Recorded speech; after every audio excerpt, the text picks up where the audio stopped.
Saint-Valentin moo tax nga génneel ma cour.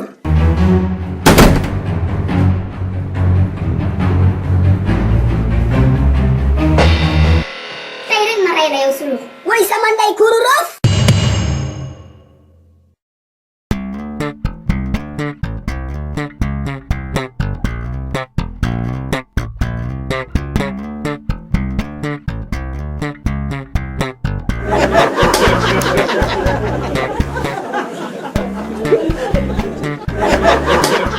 waa asalaamaaleykum soxna Ndumbe ginnaaw bu ma la nuyoo samay tànku tey tànku jàmm ak salaam la sa jëkkër jii di Alaaji Suluxu Njaay dafa ñëw sama kër di ma boole ak yow nee na ñaari fan fanaanul ci kër gi ndax danga kaa génneel kuur xaw ma.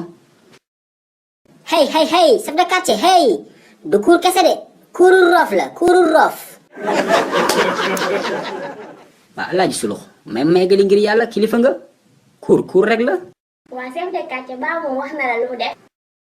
soxna Ndumbe ak lu mu munti def sa kilifa la kilifa moom kilifa rek lay mën a nekk fi mu ne nii li nga war a def mooy jóg baalu ko ndax jàmm dellu si biir kër gi. waa kon nijaay baal ma àq. hey chef de quartier gis nga ko muy pis bët bi di mattu.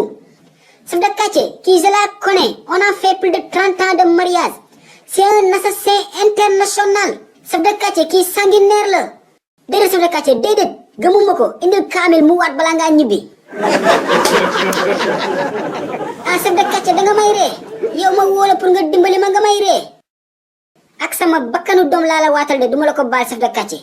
waa chef de quartier kon léegi dugal si waañ bi nga jël kuuru roof bi nga yóbbaale ko sooy ñibbi bu ko fi bàyyi de.